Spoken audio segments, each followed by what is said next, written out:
मित्रों, आज नरेंद्र मोदी जी के नेतृत्व में भारत आगे बढ़ा है। मोबाइल का सबसे बड़ा दूसरा उत्पादक बना, ऑटोमोबाइल का तीसरे नंबर का उत्पादक बना और स्टील का सबसे बड़ा उत्पादक बना है। अभी अभी मोदी जी G7 की बैठक में गए, कोई प्रधानमंत्री उनके ऑटोग्राफ मांगता था, कोई राष्ट्राध्यक्ष इनसे अपॉइंटमेंट मांगता था, और अफ्रीका गए तो किसी किसी ने तो पैर छूकर आशीर्वाद भी दिए। मित्रों, ये जो ये सम्मान नरेंद्र मोदी जी को मिला है, वो नरेंद्र मोदी जी का सम्मान नहीं है, ये भारतीय जनता पार्टी का सम्मान नहीं है। ये सम्मान जो नरेंद्र मोदी जी को मिल रहा है, विदेशों में मोदी मोदी मोदी मोदी मोदी के नारे लग रहे हैं, ये नारे मोदी जी के सम्मान के लिए नहीं है, ये नारे सिरसा, हरियाणा और भारत के 130 करोड़ की जनता के सम्मान के नारे हैं।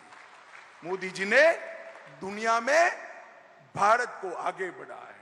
किसानों के कल्याण की बात हुड्डा साहब करते हैं। हुड्डा साहब को मैं चैलेंज देने आया हूं सिरसा की भूमि पर। हुड्डा साहब, 10 साल आपकी सरकार चली, कितना धान, कितना गेहूं खरीदा, हिसाब लेकर आ जाओ आप।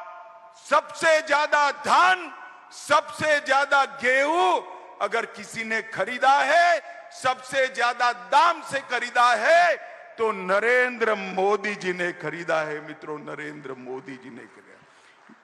2023-24 में 260 लाख मैट्रिक टन गेहूं खरीदा और धान 385 लाख मैट्रिक टन करा। सिर्फ इस वर्ष में ही 47,000 करोड़ रुपए का गेहूं खरीदने का काम हुआ है, और अब चेक भी आपके अकाउंट में सीधा ही जमा हो जाता है भैया, बीच में कोई बिचौलिया नहीं आता है। हुड्डा साहब, आपकी सरकार अनेक साल रही, कभी 6,000 रुपया किसान को सीधा नहीं भेजा। हमारे मनोहर लाल जी ने 52 योजना लाई, आप कई साल मुख्यमंत्री बने, 52 योजना नहीं लाए। किसानों को क्रॉप परिवर्तन के लिए भी आपने कभी कोई काम नहीं किया। मित्रों, ये हुड्डा सरकार जो थी, ये 3D सरकार थी। 3D का मतलब है, 1D दरबारी, अपने दरबारियों की सरकार थी। दूसरा D दामाद की सरकार थी। कौन सा दामाद, समझ रहे हो ना? अरे समझ रहे हो या नहीं समझ रहे हो? दिल्ली के दामाद की बात कर रहा हूं, समझ रहे हो ना? एक दरबारी, एक दामाद और तीसरे डीलरों की सरकार थी। मनोहर लाल जी ने तीनों D को समाप्त कर दिया है। मित्रों, मनोहर लाल खट्टर एक प्रकार से पहले पूरे हरियाणा के मुख्यमंत्री थे। पहले मुख्यमंत्री जो होता था वो सिर्फ रोहतक का होता था, रोहतक के अलावे किसी की चिंता नहीं करता था। भारतीय जनता पार्टी की सरकार बनने के बाद मोदी जी की सारी योजनाओं को मनोहर लाल जी ने जमीन पर पहुंचाया और पूरे हरियाणा का विकास करने का काम हमने किया है, और हर वर्ग का हमने विकास किया है। हरियाणा का धाकड़ जवान, धाकड़ किसान और धाकड़ खिलाड़ी, ये तीनों देश की शान है मित्रों। और हरियाणा देश का सबसे बड़ा बासमती चावल निर्यात करने वाला राज्य ये 9 साल में बना। देश का सबसे पहला केरोसिन मुक्त राज्य बना। देश का सबसे पहला पढ़ी लिखी पंचायतों वाले राज्य बना। देश का सबसे पहला ODS प्लस राज्य बना।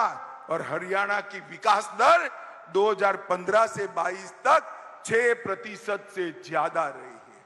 मित्रों, ये डबल इंजन की जो सरकार है, ऊपर मोदी जी और नीचे मनोहर जी, उन्होंने हरियाणा के विकास में कुछ नहीं छोड़ा। 2019 से अब तक $5.22 बिलियन का फॉरेन का निवेश मिला है। 400 फॉर्च्यून कंपनियों के कार्यालय गुरुग्राम हरियाणा में है। और देश में 2 गाड़ी बनती है।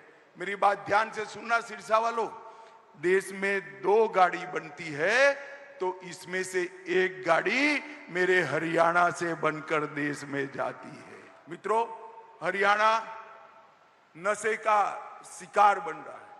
मैं आप सभी को कहना चाहता हूं, देश का प्रधानमंत्री नरेंद्र मोदी जी इस बात से बहुत चिंतित है और उन्होंने भारत सरकार के गृह मंत्रालय के सामने एक लक्ष्य रखा है कि कुछ ही समय में भारत नशा मुक्त होना चाहिए और ये अभियान हरियाणा में चालू हो गया है। मित्रों, सिरसा में भी ये 9 साल में बहुत कुछ हुआ है। 1513 करोड़ रुपए का किसानों को बीमा का क्लेम दिया है हमने।